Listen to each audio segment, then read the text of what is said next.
está acertando nas previsões. Então, devolver um pouquinho o dólar para baixo.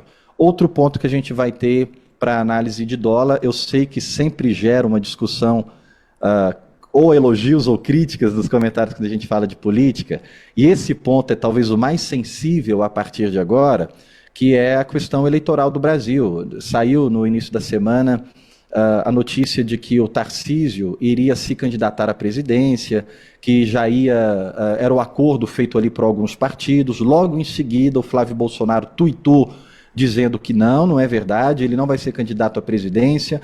E aí os analistas políticos começaram a fazer a seguinte leitura: olha, ele não vai confirmar isso agora, vai deixar para confirmar isso em dezembro, janeiro, para não gastar a imagem dele, para ele não ficar desgastado. E o Flávio fala que é mentira justamente para enganar a oposição, porque ele é o nome mais forte da direita para concorrer. Teve um outro fator simbólico, porque o STF divulgou uns áudios do Malafaia com Bolsonaro. E aí o Malafaia citava o portal Metrópolis. Você quer fazer alguma divulgação estratégica? Usa o Metrópolis. E essa notícia de que o Tarcísio iria ser candidato saiu justamente nesse portal Metrópolis primeiro. Só que hoje já veio outra notícia. Vazou ali conversa de bastidor, algumas pessoas bem próximas ao Tarcísio dizendo que ele vai visitar o Bolsonaro na segunda-feira para confirmar para o Bolsonaro que ele não vai ser o candidato à presidência de 2026, porque ele sente que o Eduardo, lá nos Estados Unidos, prejudicou um pouco a imagem da direita no sentido de fortalecer o Lula aqui. E o mercado está fazendo uma leitura. O Lula era figurinha descartada, era página virada. Estou falando tanto que é o mercado, Carla, que teve uma sugestão de compra de ativos do Brasil pelo próprio JP Morgan. E o recado foi claro: o Brasil vai mudar o governo e o Brasil está barato e vai ficar atrativo. Então o mercado acreditava que o Lula já era descartado. Agora, o mercado está olhando com aquele olhar 43, assim, de lado, não olhar com aquele olhar desconfiado de lado. Espera aí, existe ainda um risco do Lula se manter na presidência, ele se candidatar de novo, ou alguém que ele apoiar ter força, porque as pesquisas vão mostrando que o tarifaço só fortaleceu ele, agora lá na ONU. Então, as eleições é só para o ano que vem, mas já começa a ser discutido agora. É um fator de risco muito grande e um fator pesado para impactar câmbio.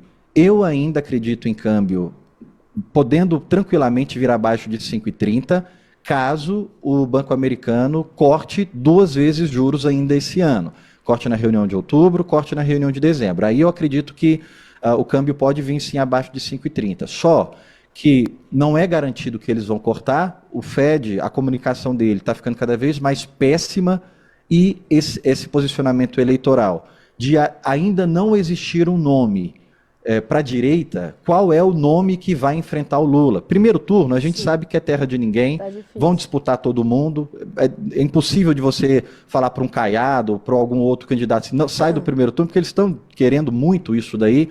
Mas e o segundo turno? Tem gente que fala que tem medo de no primeiro turno dividir tanto a direita e ganhar a eleição, a esquerda ganhar a eleição logo no primeiro turno. Eu acho isso muito improvável, para não dizer impossível.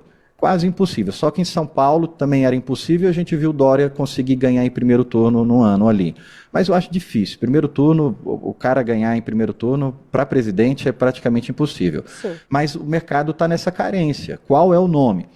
E vai continuar mais um tempo, porque, de fato, tem lógica em não divulgar alguém agora, para não começar a ser sabatinado agora, para não começar a ser desgastado agora. Mas o fato de não ter um nome que se apresente como forte vai deixando o mercado com medo, e a gente tende a sentir isso no dólar. Então, dólar, foi uma resposta longa aqui, mas para responder que eu acho que, sem sombra de dúvida, o nosso risco ainda é cambial, Carla. Cotações da arroba do boi. Nós vamos ouvir aqui também o jornalista Alexander Horta, né? Porque esse aqui é o homem que sabe tudo sobre o mercado do boi. Alô, Alex! O que podemos esperar do mercado do boi nesse início de semana, meu filho? Das 32 praças pesquisadas pela Scott Consultoria, nenhuma delas teve alteração nos preços. Isso mesmo, nenhuma variação aconteceu nos preços da arroba do boi gordo, mas com algumas mudanças no comportamento do mercado. E as escalas de abate começaram a encurtar, justificando, portanto, uma estabilidade nos preços da arroba. O boi gordo segue negociado a R$ 305, vaca gorda R$ 280, novilha R$ 295 e o boi China segue a R$ 308 por arroba. As escalas de abate atendem em média a 8 dias.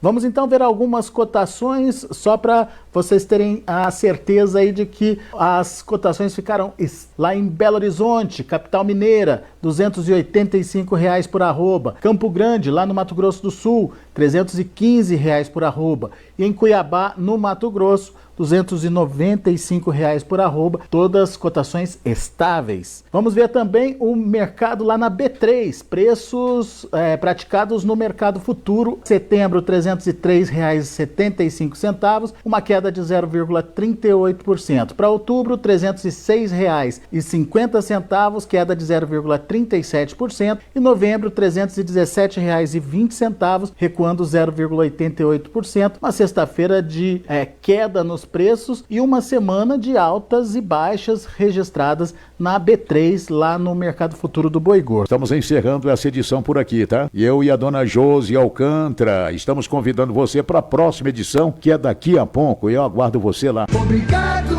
ao homem do campo. As principais informações sobre o agronegócio, o resumo da semana, as cotações e tudo mais que você precisa saber. NFM, a rádio do agronegócio. A rádio do agronegócio. Oh, oh, oh, oh. NFM. NFM. 6h56.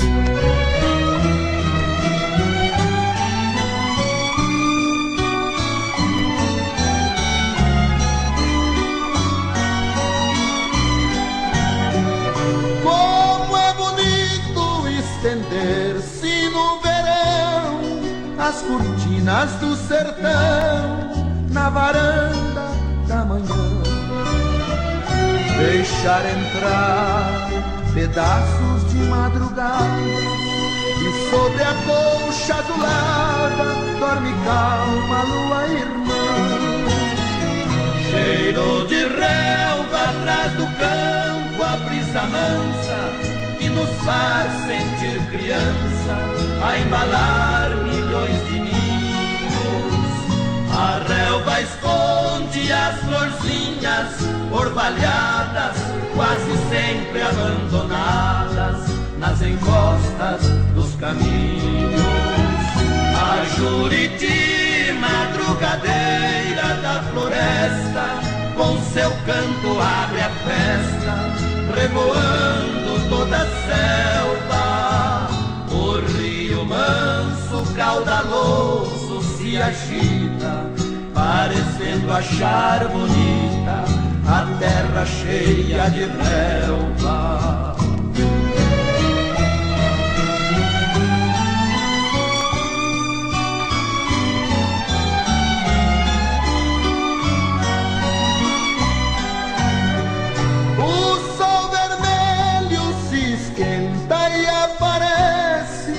Vergel todo agradece pelos ninhos que abrigou.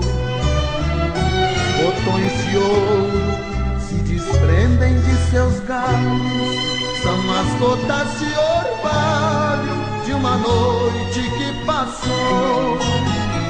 Cheiro de relva atrás do campo, a brisa mansa que nos faz sentir criança, a embalar milhões de ninhos.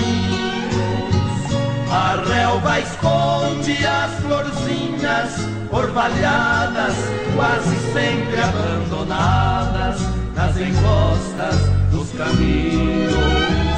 A Juriti, madrugadeira da floresta, com seu canto abre a festa, revoando toda a selva.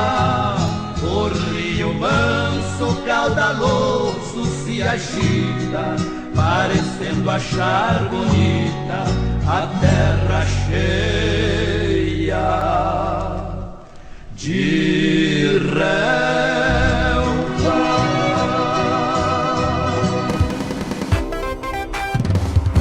A Rádio do Agronegócio.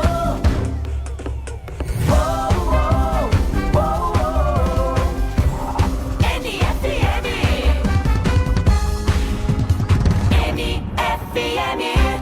Planejando mudar de casa, trocar de carro ou comprar uma moto para acelerar o dia a dia? Realize com o consórcio do Sicredi, uma das melhores taxas do mercado, alto índice de contemplação, atendimento personalizado e muito mais. Contrate pelo app, site ou na agência mais próxima. O consórcio é o melhor caminho até suas conquistas. Sicredi é ter com quem contar. Consulte as condições. Os números dizem muito sobre o desenvolvimento de Mato Grosso do Sul. Mas para a Assembleia Legislativa, as vidas transformadas dizem muito mais. Não basta investir mais em educação. É preciso criar oportunidades em cada etapa da vida. Não é sobre criar mais um auxílio. É a chance de recomeçar com dignidade e segurança. Não é apenas um programa de moradia. É um meio de finalmente sair do aluguel e conquistar a casa própria. Não é só uma política de incentivo. São novas indústrias, empresas e milhares de empregos gerados. É a carteira assinada da Larissa, do Manuel, da Bia e de tantos outros sul-mato-grossenses. Não são apenas projetos, debates, leis. É todo o desenvolvimento de um estado até aqui. E todo o futuro que estamos construindo. Assembleia Legislativa de Mato Grosso do Sul. Estado do Pantanal. A Rádio do Agronegócio.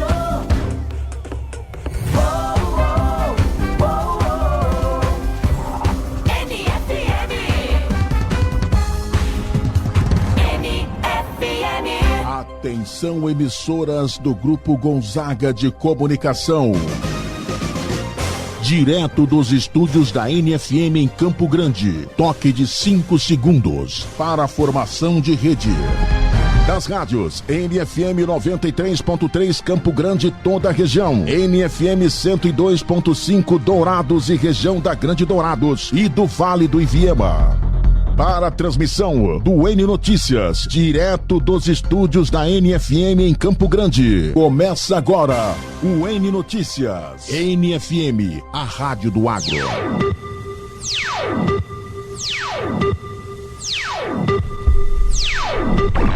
Você e a notícia em primeiro lugar. Jornalismo com credibilidade.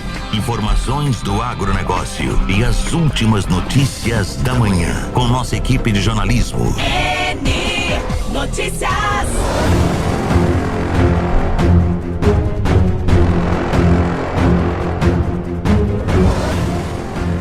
Segunda-feira, 29 de setembro, está começando o N Notícias com Fernando Assessian e Paulo Barbosa, trazendo análise das principais notícias do dia e também com a participação do nosso diretor de jornalismo, Cid Pinheiro. Hoje entrevistaremos o deputado federal pelo PSDB, Dagoberto Nogueira, e no editorial com Paulo Barbosa, Tarcísio de Freitas cada vez mais longe da disputa presidencial.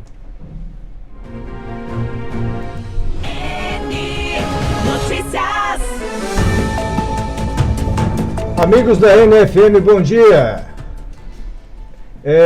Pois é, Fernando, a gente tem visto algumas declarações aí pela mídia, pela imprensa do próprio Tarcísio, que está repensando esse projeto de disputar as eleições no ano que vem. Até porque ele vai disputar contra um candidato duro, né? Um candidato que vai para a reeleição e você sabe, quem está na máquina geralmente tem uma vantagem. Então o Tarcísio, ele precisa renunciar do governo de São Paulo para disputar. Diferentemente já do Caiado, do Ratinho Júnior, do Zema, que já estão no segundo mandato. Qual que é a leitura que eu penso que o Tarcísio faz nesse momento? Se ele renuncia com 2 anos de mandato, perde a eleição, ele tem que ficar 4 anos no sereno. E durante 4 anos, ô Fernando, acontece muitas coisas e ele pode ficar de fora das próximas disputas, até para o governo de São Paulo também. O Tarcísio é uma figura de 55 anos, então eu acho que a idade joga a favor do Tarcísio. Se ele tiver juízo, né, e continuar fazendo a política e tentar a reeleição e continuar governando São Paulo, ele é um forte candidato em 2030 para governar o Brasil. E o Tarcísio de Freitas, ele que era o preferido da direita brasileira, começa a ficar distante dessa disputa. E quem vem ganhando terreno rapidamente, até porque está num partido muito forte do PSD, é o Ratinho Júnior, né? E o Ratinho também tem uma característica de um apelo popular muito grande, até por conta ali da relação com o seu pai, que é um grande comunicador brasileiro, né? Os meios de comunicação do Ratinho estão espalhados por todas as capitais do Brasil. Então eles vieram também se preparando para esse momento, para se fortalecer politicamente, para fazer essa disputa. E aí a direita começa também a fazer alguns cenários pensando quem poderá ser o vice, né? E aí, na última semana, está sendo muito cogitado o nome da Tereza Cristina, né? Tereza Cristina, pela posição dela, pelo destaque que ela teve como ministra da Agricultura do governo Bolsonaro, colocou ela nesse patamar. Até porque, se for depender do eleitorado, aqui no Mato Grosso do Sul é muito pouco essa questão do eleitorado para decidir uma eleição. A Tereza vem com essa questão porque ela é muito forte politicamente no seu partido, né? O PP hoje está muito bem colocado em nível de Brasil também. E por outro lado, quem estava se articulando até para ser lembrada como vice na chapa do Lula era a ministra do Planejamento e ex-senadora Simone Tebet, né? Mas parece que a Simone vai acabar disputando a eleição aqui no Mato Grosso do Sul, disputando uma vaga no Senado. Até porque a leitura que a Simone tem feito é que mesmo que a esquerda aqui no Mato Grosso do Sul sempre foi mais fraca que a direita, né? Independente de todas as eleições, o PT nunca ganhou aqui para presidente, né? Mesmo com Lula, com Dilma, mesmo na reeleição do Lula, na reeleição da Dilma, sempre perdeu aqui no Mato Grosso do Sul. E a Simone, só que a avaliação que ela faz é que a direita vai ter muitos candidatos à direita, né? Então, se o PT, que tem geralmente, historicamente, 35% a 40%, ela avalia que se ela pegar esse eleitorado, ela pode conquistar uma vaga nessas 2 vagas que vão estar sendo disputadas no ano que vem. Então, esse é o cenário colocado aqui em nível de Brasil, que com certeza toda a articulação reflete aqui também no Mato Grosso do Sul. E a gente vai depois estar falando aqui também com o deputado federal Dagoberto Nogueira, figura experiente da política aqui do Mato Grosso do Sul, e ele vai passar um pouquinho também dessa sua avaliação, como que ele está enxergando esse cenário atualmente. É isso aí, Paulo Barbosa, é um assunto que rende bastante ainda.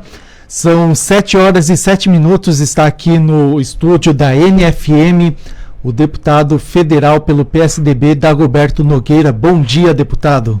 Bom dia, Fernando. Bom dia, Paulo. É um prazer muito grande estar conversando com todos vocês e estar aqui conversando hoje com mais da metade do estado. Então, para mim é uma honra estar aqui junto com vocês. Muito bem, deputado Dagoberto Nogueira, figura importante da política aqui do nosso estado. E ontem à noite eu estava lembrando no Serginho também, no seu chefe de gabinete. Ele deve estar com a raiva desse Yuri Alberto, hein? Nossa, depois daquele pênalti cavadinha que ele jogou a bola nos braços do goleiro, e o goleiro sentado pegou a bola. Eu fiquei imaginando no Serginho. Ele nem dormiu direito essa noite. Mas, o deputado, aqui na NFM, geralmente a gente fala um pouquinho do histórico das pessoas, né? Até porque você é um político antigo, e tem pessoas que não sabem o que você fez lá atrás, né? Se o Dagoberto sempre foi parlamentar. E nós sabemos, nós que temos uma faixa etária basicamente semelhante, nós sabemos que você já passou pelo Executivo do Mato Grosso do Sul, tem trabalho prestado. Então a gente vai conversar um pouquinho disso hoje, até porque para melhorar a qualidade da política, precisa melhorar a qualidade do voto. E para melhorar a qualidade do voto, precisa conhecer minimamente o histórico das pessoas, né? A gente acredita que é dessa forma. Deputado Dagoberto, eu queria que você falasse um pouquinho como que você entrou na vida pública, quem foi a porta de entrada, qual foi a figura que te convidou, falou, Dagoberto, eu preciso de você comigo aqui, do meu lado, fazendo política, e conta um pouquinho dessa sua trajetória para o ouvinte da NFM. Olha, Paulo, vou contar então a minha história resumidamente aqui, porque é longa. Eu cheguei aqui em 83, eu vim aqui para o Mato Grosso do Sul, eu era o único advogado formado, eu trabalhava na Fundação Prefeito Faria Lima, na Secretaria do Interior do Estado de São Paulo. E eu era o único que era solteiro, e eu vim aqui para montar assessoria técnica aos municípios, isso no governo do Wilson Barbosa Martins. Certo. Era para eu ficar 6 meses. Aí foi prorrogado por 1 ano. E nesse 1 ano, eu acabei conhecendo o Walter Pereira, o Dr. Schmidt e o Marcelo Miranda. E eles gostaram, viram alguns trabalhos nossos que eu já gostava de política, porque eu já vinha do meio político, eu fui diretor da Uni, eu fui nas 2 faculdades que eu passei, eu fui presidente dos diretórios acadêmicos. Qual é a cidade? Em São José do Rio Preto. Certo. Tanto na faculdade de administração como na faculdade aqui de direito. E a faculdade de administração eu fiz mais para eu me manter na Uni. Você vê como é que como é que eu gostava de política naquela época. E aí eles então me convidaram para eu ficar aqui.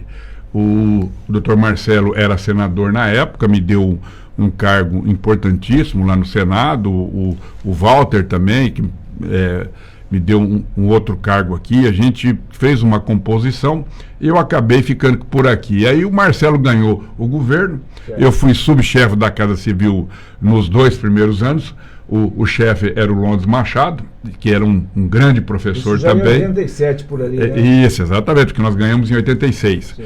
E aí depois, nos 2 últimos anos do governo Marcelo, ele juntou 3 secretarias numa só, que é Justiça, Trabalho e Ação Social, e eu fui o secretário dessa pasta. Aí depois nós saímos aqui do governo, eu também, nesse período, eu fiz concurso para procurador autárquico, e aí eu voltei para a procuradoria, e quando foi o Zeca candidato a prefeito aqui de Campo Grande, o Dr. Schmidt, isso, nós montamos uma situação aí para ajudar o Zeca. Naquela época nós éramos do PDT, e a gente não ganhou aqui, perdemos por muito pouco. E aí o Schmidt bolou essa candidatura aí do Zeca para ser candidato a governador. E o Zeca resistia muito em relação a isso, viu, Paulo? Porque ele tinha uma eleição de deputado federal e o presidente Lula tinha pedido para ele ser deputado federal. Certo. E aí o mais difícil foi convencer o Zeca de que ele podia ganhar. E que aí o PDT indicou com o Moacir Coll e ganhamos as eleições. Eu fui presidente do Detran. Exato. Eu peguei aonde eu apareci muito foi o Detran, porque eu peguei um órgão deficitário, arcaico, com muitos problemas de corrupção. Para você ter uma ideia, naquela época nós mandamos quase 160 funcionários embora em função de corrupção. Então você vê, a nossa carteira de habilitação era feita no Rio de Janeiro. E aqui as pessoas não aceitavam tudo que era nosso, os nossos documentos. Eu peguei aqui, para você ter uma ideia, tinha uma pessoa que legalizou 19 veículos, assim, tudo Porsche, Ferrari, esses carros todos com nota de peixe, que vinha aqui do Chile, e era salmão. E aí apagava, naquela época tinha um corretivo, sabe? Que você passava um negócio branco por cima, assim, e batia de novo a máquina. É uma história até interessante isso. E aí nós fomos fiscalizando todos esses carros, e o pior é que esses carros, muita gente comprou de boa fé, né? E estava na mão de políticos aqui, de deputados, de conselheiros. Aí você imagina, para prender tudo isso, o rolo que não foi. Então esse era o Detran, que totalmente desmoralizado. Aí eu trouxe dois japoneses, um tal de Kazu e o Miura, que era o que tinha, assim, eles tinham implantado o Detran de Brasília e era modelo a nível nacional. E eu trouxe os dois aqui para eles me orientarem aqui. E aí eles me disseram que eu tinha que informatizar. Enquanto que eu não informatizar com senha para a gente poder fiscalizar e ter dificuldade para as pessoas poderem fazer esses atos de corrupção, e com isso aí eu informatizei o estado inteiro. Certo. Foi o primeiro DETRAN do país que teve todos os municípios informatizados. E isso aí nós combatemos. E aí o DETRAN teve uma folga muito grande de recurso e nós fizemos uma grande revolução aqui, que além da gente ter transformado ele do pior no melhor DETRAN do país, nos 2 últimos anos eu ganhei como o melhor DETRAN aqui do país, e aí eu volto a registrar, devo isso muito a esses 2 japoneses. Eles que me ajudaram muito aqui, me orientaram tudo que eu tinha que fazer, e eu cumpri aquelas metas que eles fizeram.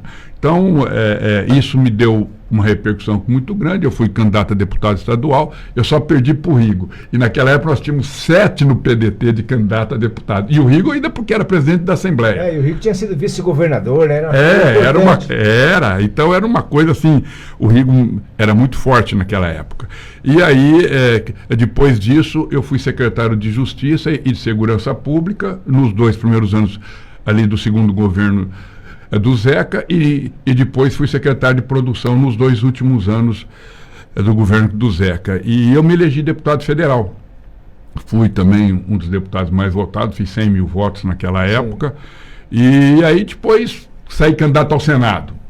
2010. Em 2010. Contra o André, que já estava no governo.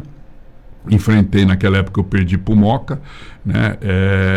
Aí o Delcídio brigou com o Zeca, se acertou com o André, e isso me prejudicou. Você ficou no meio daquela briga ali. Eu fiquei no meio daquela briga. Tinha muita chance, tanto é que quando começou as eleições, o trabalho, eu estava muito, mas muito na frente do Moca. Era questão de 40-3. Certo. Né? Era uma diferença monstruosa. Mas aí depois, o André, muito habilidoso como ele acabou acertando essa situação aí do Delcídio, dos prefeitos todos, né? Até os prefeitos aí do PDT, ele acabou ainda atraindo para o MOC. E aí acabei perdendo naqueles últimos 3 dias, uma diferença pequena. E aí voltei a ser federal e estou até hoje no meu 5º mandato, tenho muita honra disso. Então, essa aí é a minha história de como que eu cheguei e de como que eu estou hoje aqui no Mato Grosso do Sul. Muito bem, o deputado federal Dagoberto Nogueira falando na NFM, a verdadeira rádio do agronegócio aqui do Mato Grosso do Sul. Você também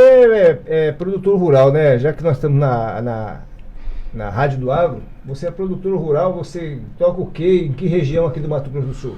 Olha, quando eu cheguei aqui, nós compramos uma propriedade, foi meu pai que fez um negócio, ali em Anastácio, chama Fazenda Santa Verônica, que é o nome da minha mulher. E aí eu fiquei muitos anos com ela. E aí depois eu precisei de vender nessa campanha de Senado aí. Certo. E eu comprei uma fazenda do Banco do Brasil, lá em Miranda. E é a que eu tenho hoje. A de Anastácio eu perdi, eu não tenho mais. Então eu só tenho essa, lá é só pecuária, como assim na outra era pecuária. Eu tentei plantar lá 3 anos, mas não deu certo, perdi muito com isso. A plantação é pecuária, né? Eu plantei soja lá, mas não deu certo não. Esse período, né, mas não é que não deu certo para mim, não deu certo para ninguém. Certo. O soja nesses últimos 3 anos aí foi um desastre, ora era situação climática, ora era questão de preço. Aí eu voltei pro boi, então eu tô tocando lá e o meu genro, o Rodrigo, me ajuda muito nisso. Deputado, você que está há um bom tempo lá na Câmara Federal, da época que você entrou, os deputados se tratavam como Vossa Excelência, e hoje é seu canalha, seu pilantra mentiroso. Como que passamos por uma transformação tão grande da política e do relacionamento político? Olha, Fernando, eu atribuo muito isso por esses deputados que não tinham noção do que era o cargo, a liturgia do cargo, e que chegaram através das redes sociais. Então, o mandato passado e esse mandato está muito triste mesmo. Eu nunca vi nada parecido com isso. Nós não éramos assim. Né? Esse desrespeito com os colegas, essa briga constante de plenário, esse negócio de tomar a mesa do presidente, isso nunca existiu. Naquela época, Fernando, você lembrou bem, a gente... um deputado que não estava faltando ali, que estava mentindo, vamos botar o nome mais claro. Aí ele falava, olha, Vossa Excelência está desinformado. Não que chamava o cara de mentiroso, chamava porque ele estava desinformado. Vossa Excelência precisa se informar melhor, porque na realidade é isso. Hoje não. Vossa Excelência é um mentiroso, é um vagabundo, é dali para fora com palavrões, com empurrões, com briga. O nível do Congresso Nacional, do que veio no mandato passado e nesse mandato é o pior de todos que eu tive lá, e isso não é só comentário meu não, todos os deputados que têm aí bastante mandato sempre recordam disso. Nós estamos sentados e falamos, nossa, que vergonha que está isso. Pra você ter uma ideia, Fernando, eu não consigo ficar mais no plenário. Eu fico lá no plenário, tá tendo aquelas votações, encaminhamento, aí o cara, em vez de falar conosco, ele fica falando pro celular. E coisa que não tem nada a ver da matéria que nós estamos falando. Certo. Quer dizer, são os deputados de celulares, de rede social. A política do like. É um assunto importante, que nós estamos dizendo. Aí o cara começa a falar com o eleitor dele ali do celular, e nós somos obrigados a aguentar aquilo, porque ele pede tempo, ou por liderança, ou o tempo que ele tem o direito de falar. Você pensa que ele está encaminhando aquela matéria, e no entanto ele está conversando com aquele povo que ele está olhando ali no celular. Então o nível caiu muito, está muito triste.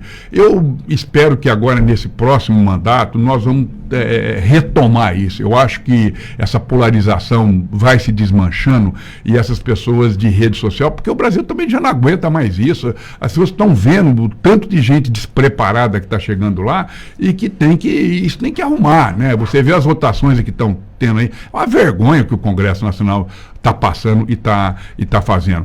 Aprova as leis inconstitucionais, aí depois o Supremo derruba, quando não é isso, questionam coisas individuais para poder resolver o problema de uma pessoa, muda toda uma lei do país. Quer dizer, não tem cabimento isso. A nossa lei, quando você aprova, ela tem que valer para o resto da vida. Isso é uma coisa constante e nós temos que sempre estar programando para muitos e muitos anos. Logicamente que os tempos vão mudando e as leis têm que ir mudando também. Mas não é uma mudança para resolver o problema de uma pessoa. Isso não existe. Botar na Constituição isso. Então, é umas coisas, Paulo, que a gente fica muito triste. Mas eu tenho muita esperança de que no próximo mandato nós vamos ter já uma diminuição gradativa já dessas pessoas que vão deixar de ir lá, porque o eleitor acho que está se cansando disso, né? Está na hora de acordar e a gente olhar bem quem que tem preparo, quem que pode só defender os seus interesses, o Estado, né, os municípios, enfim, o país, né?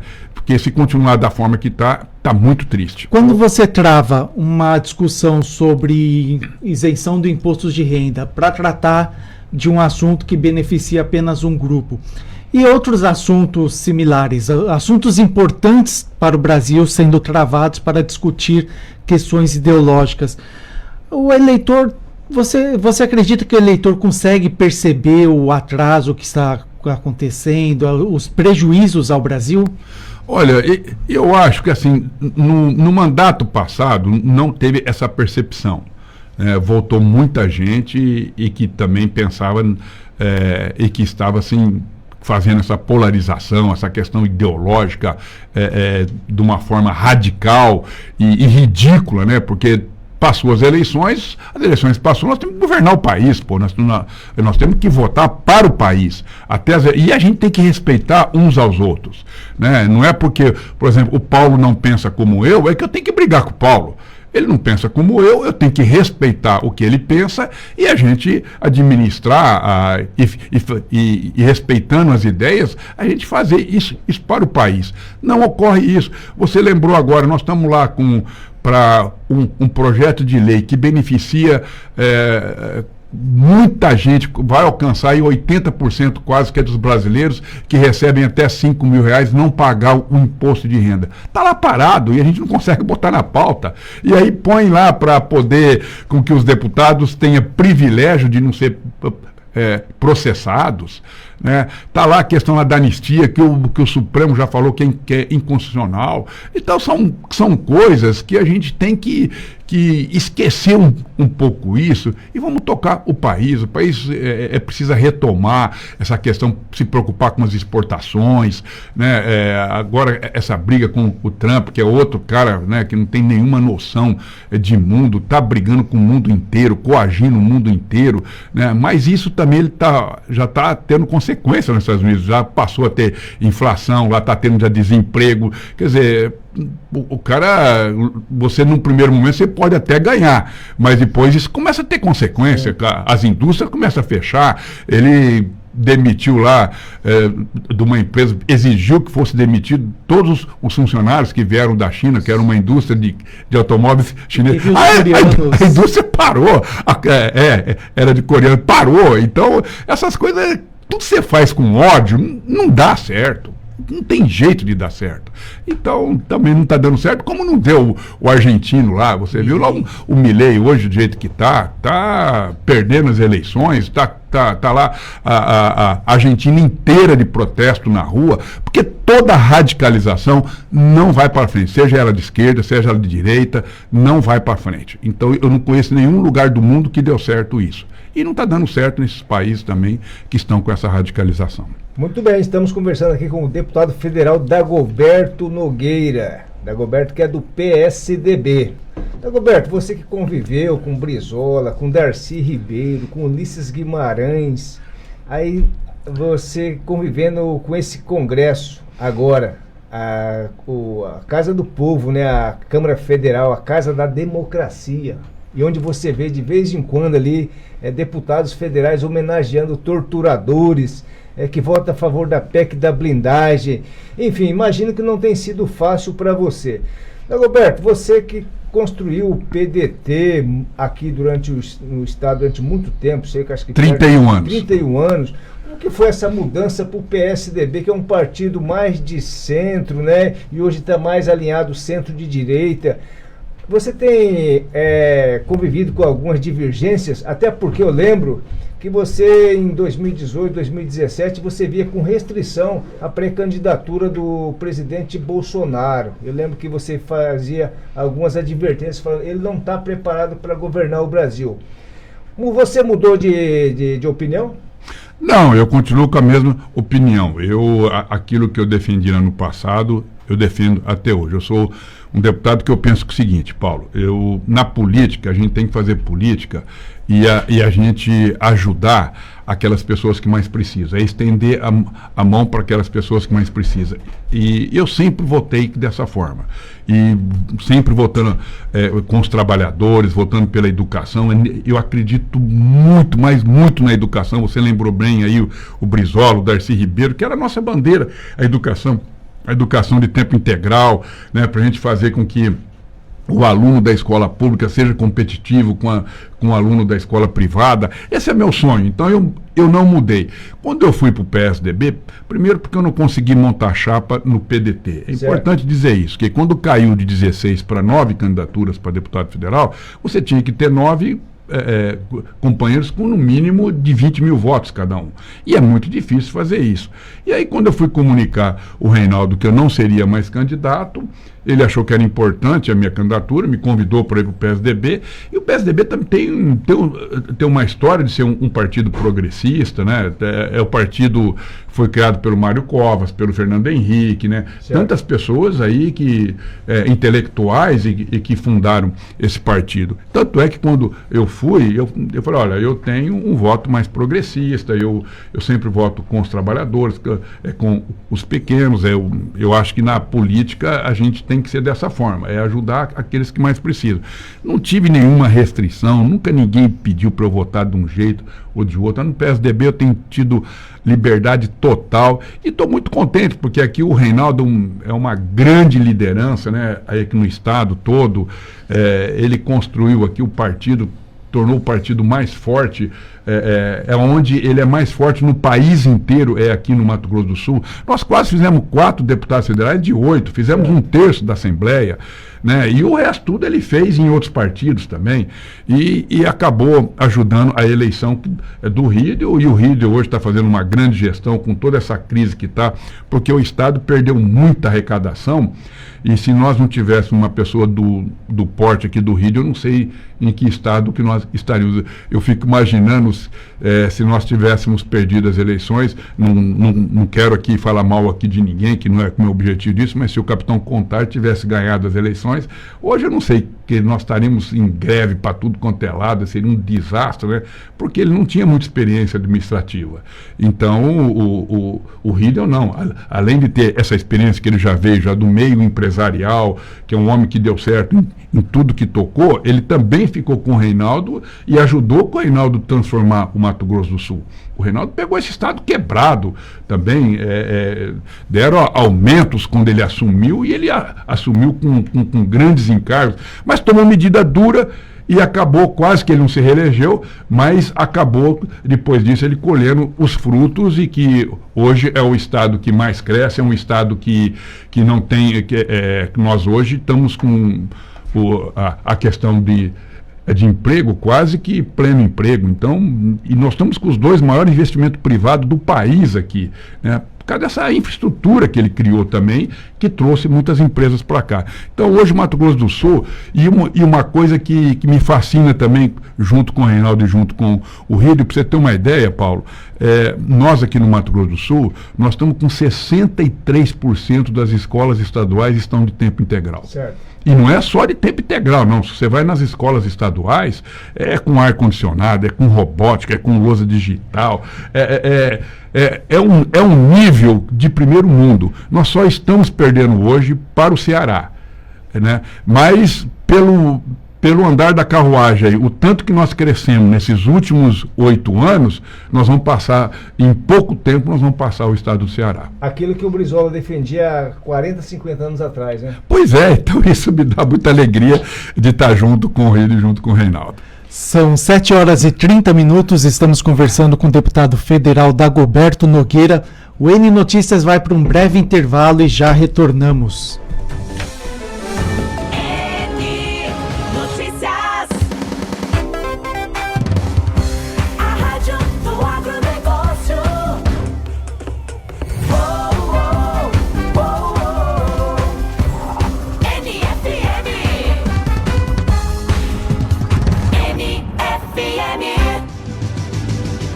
Você está ouvindo pela 93.3 e 102.5.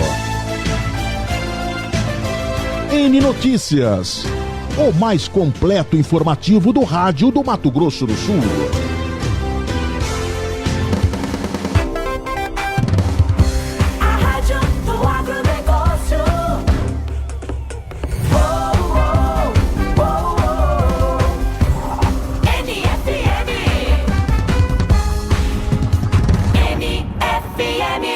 Os números dizem muito sobre o desenvolvimento de Mato Grosso do Sul, mas para a Assembleia Legislativa, as vidas transformadas dizem muito mais. Não basta investir mais em educação, é preciso criar oportunidades em cada etapa da vida. Não é sobre criar mais um auxílio, é a chance de recomeçar com dignidade e segurança. Não é apenas um programa de moradia, é o meio de finalmente sair do aluguel e conquistar a casa própria. Não é só uma política de incentivo, são novas indústrias, empresas e milhares de empregos gerados. É a carteira assinada da Larissa, do Manuel, da Bia e de tantos outros sul-mato-grossenses. Não são apenas projetos, debates, leis. É todo o desenvolvimento de um estado até aqui e todo o futuro que estamos construindo. Assembleia Legislativa de Mato Grosso do Sul. Estado Desde do cedo, o Pantanal. NutriShopping já tá com você. Do café da manhã em família, na lancheira da criança, na pausa do café, no almoço feito com carinho. Tá no cheirinho da roupa limpa, no jantar de domingo e em cada momento que vira memória boa. Porque aqui a gente vive o seu dia junto com variedade, carinho e cuidado. E é tão bom te receber. Avenida Dorvalino dos Santos, 1400, Centro, Cidrolândia. 67 3272 1360. NutriShopping, cada dia mais perto de você. Você sonha em trabalhar na maior biorefinaria de etanol da América Latina? Agora é a sua chance. A Impasa está com mais de 200 vagas abertas para diversas áreas. E todas também disponíveis para pessoas com deficiência. Acreditamos que inclusão de verdade acontece com oportunidade. Realize esse sonho e venha ser mais que energia com a gente.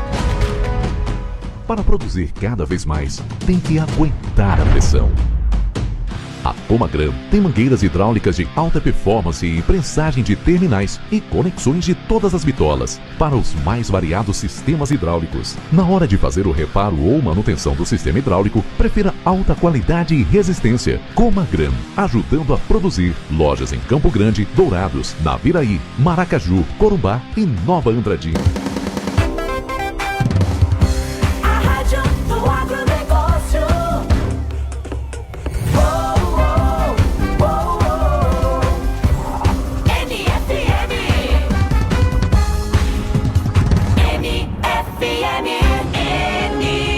Notícias.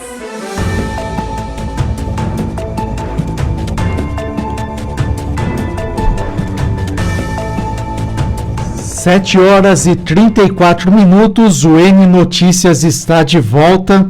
Estamos conversando com o deputado federal Dagoberto Nogueira. Paulo Barbosa, você foi falar aí do Yuri aberto, do jogo do Flamengo, do Corinthians. Quem está comemorando aqui é o Carlos Correa.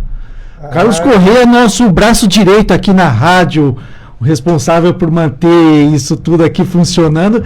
E agora tem que aguentar ele mandando figurinha aqui no WhatsApp. Maravilha. Deputado Dagoberto, você falou que o PSDB continua forte aqui no estado, né? Mesmo com essa saída aí em massa, por conta da mudança de partido do ex-governador Reinaldo Azambuja, que é o grande líder do foi grande líder do PSDB aqui durante 30 anos também, e ele levou grande parte dos prefeitos, lideranças importantes, né? Mas ali o PSDB continuou com 3 deputados federais. E geralmente a bancada de um partido, eles têm algumas discussões para votar junto, né? Enfim, tem um entendimento. Como que está essa questão dentro da bancada do PSDB? Até porque o deputado Beto Pereira, há cerca de 2, 3 anos atrás, né? Ele que era um cara de centro-esquerda, seu pai tem uma grande história na esquerda também, foi do MDB, né? Lutou contra a ditadura, que é o deputado Walter Pereira. Mas o Beto, por questões estratégicas também, ele aproximou muito do espectro da direita aqui do Mato Grosso do Sul e do Brasil também. Até a sua candidatura aqui em Campo Grande, a prefeito teve apoio de Bolsonaro. Vocês estão tendo alguma dificuldade nesse discurso ali da bancada internamente, ou como é que está? Está tranquilo? Eu acho que está tranquilo, porque, primeiro, nós não sabemos se nós vamos ficar ainda no PSDB. Porque o PSDB, Paulo, ele só existe no Mato Grosso do Sul. Ele, no resto do país ele praticamente acabou. Nós elegemos 13 deputados e hoje nós estamos com 11. E isso é uma... Você, por exemplo, o Beto, você estava falando dele, por que fez um acordo com o PL aqui? Ele precisava de tempo de televisão também. Correto. Né? Ele precisava de tempo de rádio, ele precisava, porque isso tem debates, e falar que não é importante, se não tem aquele debate último lá, e se o capitão Contar não vai naquele debate e contra o Riedel, ele podia ganhar aquelas eleições. Ele estava na frente aqui do Riedel. E, no entanto, aquele debate mudou as eleições, porque o Riedel mostrou que era um homem extremamente preparado e que ele não estava preparado. Eu também, nessa época aí, o próprio Beto, quando foi candidato, ele precisava de um partido forte para que ele pudesse aparecer, senão ia aparecer só a foto dele aqui na campanha de Campo Grande e ele já não teria direito a falar mais nada, né? Já era uma eleição difícil, enfrentar quem já estava no cargo. E no entanto, ele fez esse acordo e ele cumpriu a parte dele, elegeu vereadores aí do PL, assim como do PSDB. Enfim, a política, ela é muito momentânea, Paulo. Você, dependendo da circunstância, você às vezes tem que, para poder você chegar ao poder, você tem que fazer algumas negociações. E eu acho que hoje também, Paulo, há uma tendência das candidaturas irem para o centro. Né? A gente percebe claramente que ninguém aguenta mais esses extremos, tanto de esquerda como de direita. Isso está cansando o povo brasileiro. Tanto é que você faz pesquisa hoje, as pesquisas já mostram que querem um candidato de centro, querem um candidato que seja capaz de conversar com todo mundo e que saia dessa polarização. O Brasil precisa andar. Certo. Então eu acho que é o grande desafio dessas próximas eleições. O Dagoberto, nós falamos da bancada do PSDB, mas tem a bancada federal, né? E principalmente ali os deputados federais, aqui 4 deputados do Mato Grosso do Sul, deputado federal, eles são se posicionaram contra a PEC da blindagem. Mas também teve 4 a favor da PEC da blindagem aqui, que é chamado de PEC da bandidagem, né? Enfim, eles vão ter que se explicar para o eleitor aqui do Mato Grosso do Sul, principalmente no ano que vem. Por que votaram nessa PEC da blindagem aí, que é um escárnio, na verdade, né?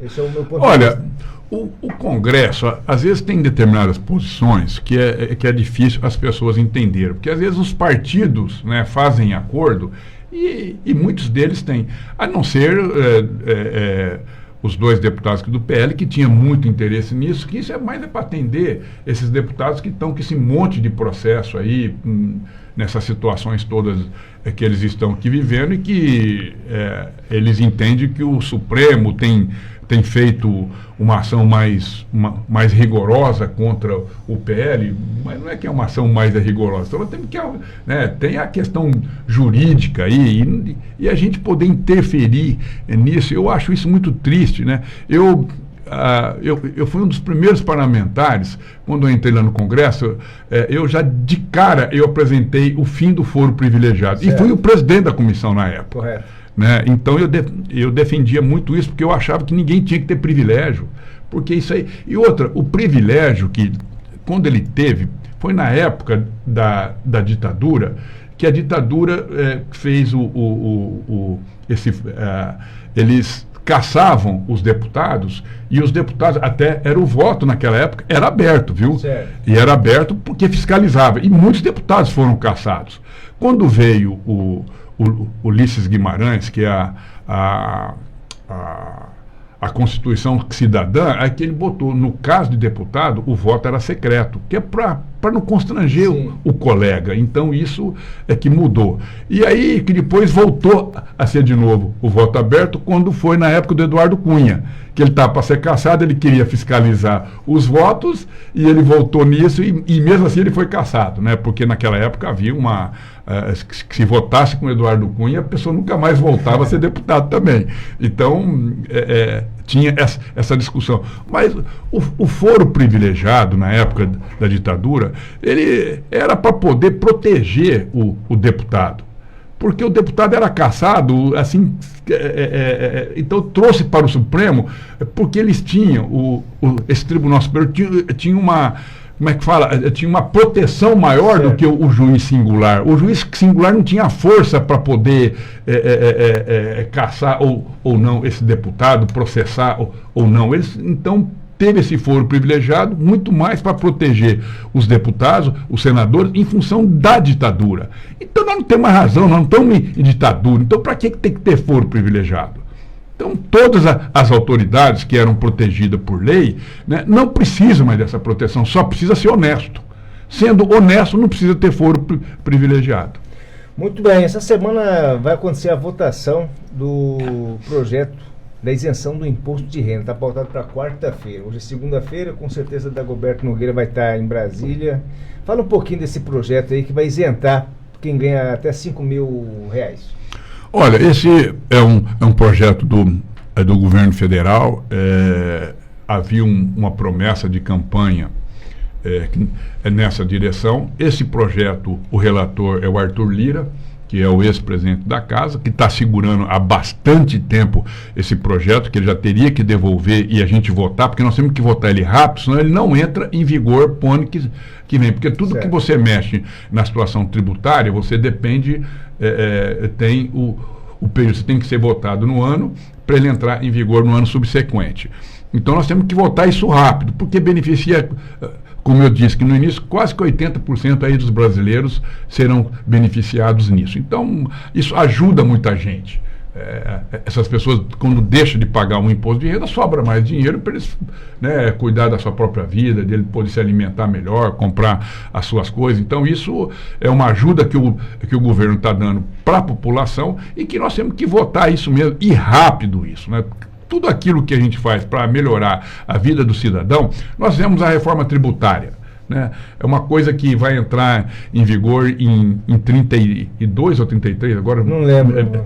Me fugiu. Mas é uma coisa também que vai melhorar muito. Hoje nós pagamos imposto sobre imposto sobre imposto, e isso faz com que o nosso sistema tributário é um dos piores do mundo, né? E nós temos que melhorar. O Brasil avançou em tantas coisas, né? Hoje o nosso sistema eleitoral é modelo no mundo inteiro, então nós temos que fazer um código tributário. E agora nós estamos vendo aquilo que foi melhor, que está acontecendo num determinado país, nós trouxemos para o nosso código. E quando ele entrar em vigor, tem que dar esse tempo, porque tem que adequar, né? Vai ser o Brasil vai mudar muito. Eu acho que nós vamos passar a crescer muito, porque ninguém aguenta. Um país não pode crescer com tanta carga tributária que nós estamos hoje. E assim como também as pessoas não podem ter uma vida mais tranquila, principalmente aquelas pessoas que ganham pouco, pagando tanto imposto como vem pagando hoje. Aproveitando que estamos falando sobre a tramitação de alguns projetos, você foi secretário de Segurança Pública e também atua em uma comissão de segurança. Como está o trabalho no Congresso, principalmente em relação ao crime organizado? Olha, o crime organizado tem que ser combatido com inteligência, como estão tentando fazer agora, e tem dado resultado.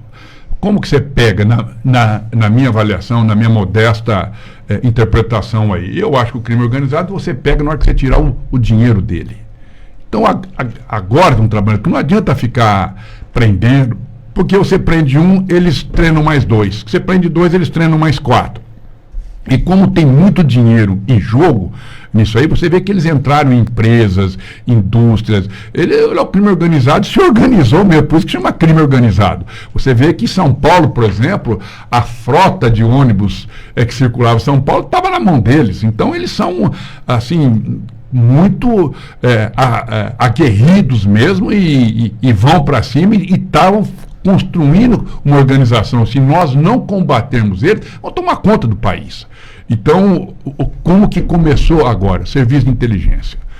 E é isso que está sendo investido. E o serviço de inteligência começa quando você começa a prender os recursos dele. Então, estão examinando isso. E hoje possibilita isso. A informática, a tecnologia possibilita isso.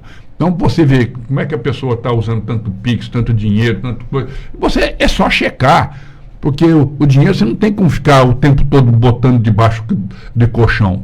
Aí vê pessoas que não têm nenhum suporte financeiro e de repente estão andando de Ferrari, é porque tem alguma coisa errada. Então, aí que a fiscalização e que a Receita, junto com o Banco Central, estão trabalhando. E eu acho que o tiro mortal no crime organizado é você conseguir tirar o dinheiro deles de circulação. Qual que é o maior desafio? É o crime organizado ou aquele desorganizado, os casos isolados, feminicídio, assalto? Eu acho que esses outros, tudo, você depende muito de, por exemplo, no caso de feminicídio, de campanhas, de conscientização, da mulher, se não denunciar, nunca vai consertar, né? Aí vai até a morte dela mesmo. Então isso tudo depende de campanhas. E é uma questão de educação, é uma questão de respeito. completamente diferente do crime organizado, que lá é uma questão deles de se organizarem para poder se beneficiar do crime. Então matam gente, roubam, extorquem, fazem o diabo, né? E prejudica muito o país em função disso, pela proporcionalidade que eles tomaram. Antigamente era Rio e São Paulo, hoje tomaram conta do Brasil. Então, ou vai se investir nisso, ou então nós vamos perder para eles, né? E aí o Brasil fica sem mando. Só mais uma questão sobre segurança, uma crítica muito enfática a essa questão no Brasil é aquela que a polícia prende, a justiça solta. Como que você vê isso? Olha, não é bem assim. Logicamente que tem muitas coisas que a gente se revolta aí, porque logo depois que a pessoa praticou o crime está lá. Mas você tem que apostar que você tem que recuperar essa pessoa. Hoje as cadeias, Fernando, é uma escola do crime. Quanto menos a pessoa ficar lá na cadeia, principalmente as pessoas que às vezes praticaram um crime por emoção ou por necessidade, então tem que ter compreensão disso. Se deixar ele lá, ele vai sair muito pior do que ele entrou. Não, hoje, né, esses presídios todos, Deus me livre ser secretário hoje de segurança, né, porque você tem que administrar, quando eu já fui secretário na época aqui do Zeca, não na época do Marcelo, quando eu fui na época do Marcelo não tinha isso ainda, o crime ainda, esse crime organizado ainda não estava enraizado ainda nos presídios, mas quando há 25 anos, quando eu fui secretário aqui do Zeca, já tinha esse problema. Eu já encontrei isso. Tanto é que lá atrás eu tinha implantado marcenaria, padaria, educação, eu tinha colocado alfabetização, nós tínhamos feito... tinha tanta coisa que agora que eu não me lembro, que era para o preso poder trabalhar, para você poder recuperar e devolver ele para a sociedade. Hoje, se você vai montar alguma coisa dentro do presídio, se as facções que estão lá dentro não concordar, você não implanta. Então você vê que nível que nós chegamos. Você tem que pedir para os líderes de facções que estão presos lá, se você pode fazer aquilo ou não. Então, tomaram conta mesmo. É uma situação que, infelizmente, essa é a verdade. Eu comecei, quando começou a ter essa força dele aqui nos presídios, eu era secretário na época, eu comecei a trocar com o Paraná. Eu mandava as lideranças para lá e ele mandava para cá e a gente... Porque para não ter liderança dentro dos presídios. Eu fui ameaçado de morte, veio uma pessoa para me matar aqui. Então, você vê que como que esse povo e se você não faz o que eles querem, morre mesmo. Então, está muito difícil hoje a gente fazer esse combate. Mas eu acredito que nós vamos vencer essa guerra, né? Hoje tem mecanismo para isso, como eu disse ali no início, a tecnologia, a inteligência artificial, essa informática que nós temos hoje possibilita de você rastrear aonde está o dinheiro. E possibilitando isso, nós vamos acabar com o crime, porque eles vivem porque tem muito dinheiro. Muito bem, estamos conversando com o deputado federal Dagoberto Nogueira. Está na escuta, Dagoberto, o secretário de governo de Sidrolândia, Natalino Gonzaga, que é diretor-presidente também aqui da rádio NFM. Deputado Dagoberto, 2025, ano que precede as eleições do ano que vem, você é deputado federal experiente aqui do Mato Grosso do Sul, com certeza absoluta você vai ser procurado aí por quem vai disputar a eleição para estadual, mas principalmente também o candidato ao Senado. Eu vi que você já falou aqui do Reinaldo Azambuja, que deve ser o seu primeiro voto. Você já foi procurado pelos demais pré-candidatos ao Senado? Simone, Nelsinho, Gerson Claro, Soraya Tronic. Como é que está essa conversa com o deputado federal Dagoberto Nogueira? Bom, primeiro que hoje eu faço parte de um grupo político que é liderado pelo Reinaldo e pelo Rídio. Então a gente, quando faz parte de um grupo político, eu aprendi isso, viu, Paulo? Ninguém faz política sozinho. Eu acompanhei o Dr. Schmidt, que era o nosso líder aí durante 31 anos. Hoje ele já não está mais fazendo política e eu tomei a decisão de seguir essas duas pessoas. Então eu vou aguardar a decisão que eles tomarem, né? E aí nós vamos tomar junto. Eu acho que na política é isso, né? Quem tenta agir sozinho acaba também, você vê quantos deputados que aparecem e fazem um mandato e nunca mais voltam, né? Ou então a pessoa está isolada e na política o isolamento é a pior de todas as situações. Então você tem que ter um monte de prefeito, de vereadores, né? Aí você tem que estar conversando com todo mundo, e quando tem o respaldo aqui do governo, isso é muito importante. Eu fiz oposição aí ao governo do André durante 8 anos, aí nos 4 primeiros anos também aqui do Reinaldo, eu fiz oposição a ele, e é muito difícil a gente fazer oposição, não é fácil, mas eu tinha um grupo político que estava por detrás de mim, e esse grupo me deu sustentação. Aí depois nós fizemos, aí eu vim para ajudar aqui o Reinaldo no segundo mandato dele, e estou junto com ele, então eu vou depender dessa decisão desse grupo político.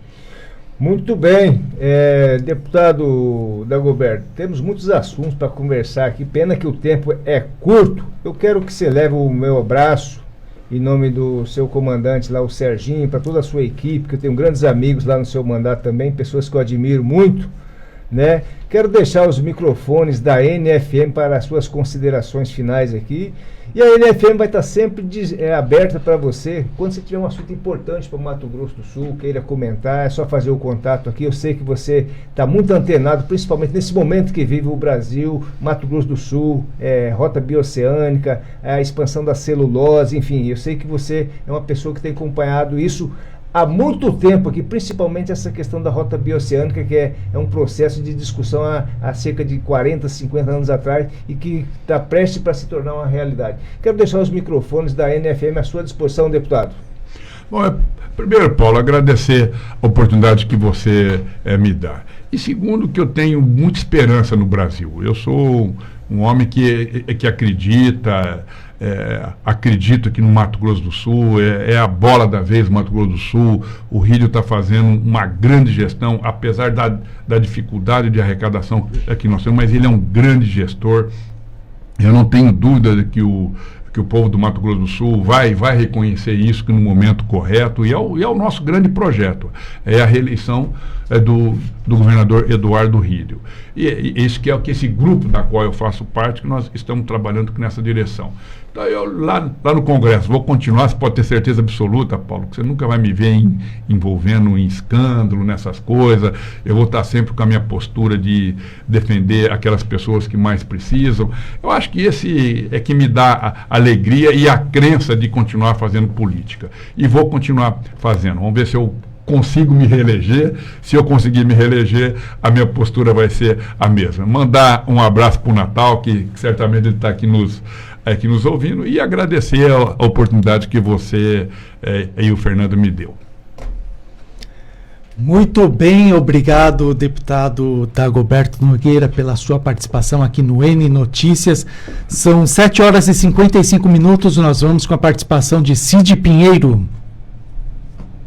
Rádio do Agro. Bom dia, Paulo, bom dia, Fernando, uma boa semana para vocês, e estamos aqui, começando também as nossas participações aí ao lado dos amigos. Novas informações sobre a tragédia aérea que matou 4 pessoas em Aquidauana na semana passada, agora já com as primeiras informações de peritos, né? Já que o CENIPA, o Centro de Investigação e Prevenção de Acidentes Aeronáuticos, apontou que durante a aproximação para pouso na fazenda Barra Mansa, a aeronave Cessna 175 colidiu com árvores antes de atingir o solo. Esse documento foi assinado no início da noite da última sexta-feira e, segundo dados apurados até aqui, que era a primeira hipótese, aquela, apresentada por testemunhas, de que uma manada de queixadas, porco do mato, teria invadido a pista e obrigado o piloto a arremeter, prejudicando o pouso. Com o relatório do CENIPA, o dado oficial preliminar agora passa a ser a colisão com árvores durante a aproximação para pouso. O CENIPA reforça que o relatório é preliminar, voltado exclusivamente para a prevenção de acidentes e que as conclusões podem ser alteradas no relatório final.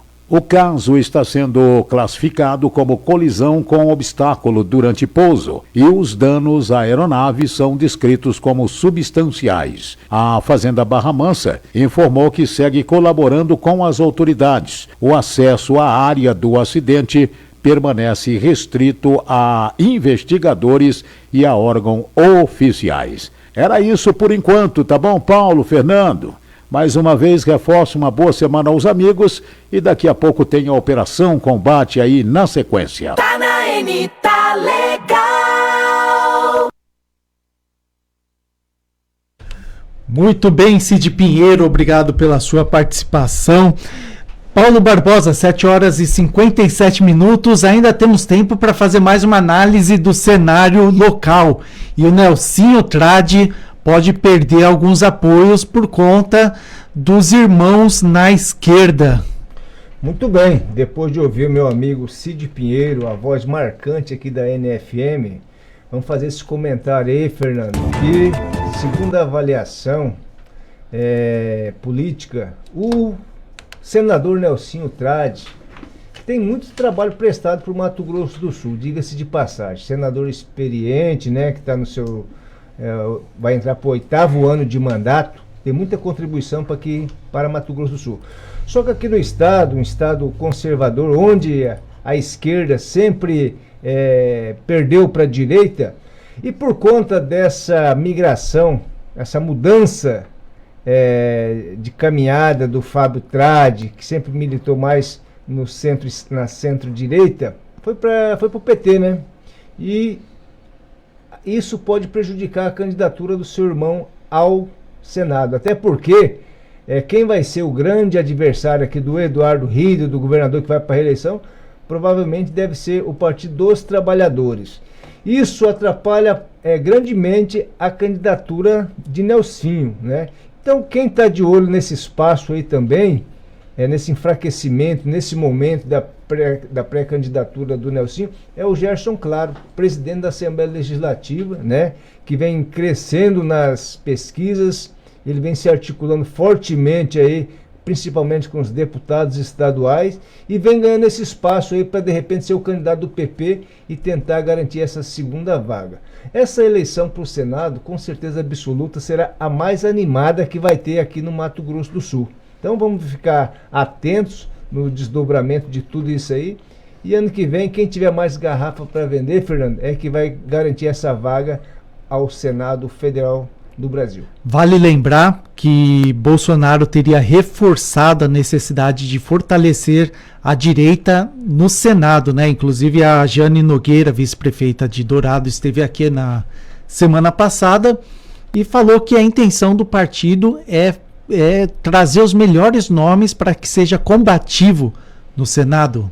Com certeza, mesmo com essa situação de Bolsonaro preso, né, em prisão domiciliar, o apoio de Bolsonaro é fundamental e importante para quem vai disputar as eleições, até porque Bolsonaro passou, mas o bolsonarismo vai continuar por muito tempo aqui no Mato Grosso do Sul e no Brasil. É isso aí, 8 horas, em nome da Josi Alcântara Gonzaga, diretora executiva da NFM, de Natalino Gonzaga, fundador do Grupo Gonzaga de Comunicação. Nós agradecemos a sua audiência. Eu e o Paulo Barbosa ficamos aqui e voltamos amanhã às 7 horas. O N Notícias segue agora com Cid Pinheiro e seu quadro Operação Combate.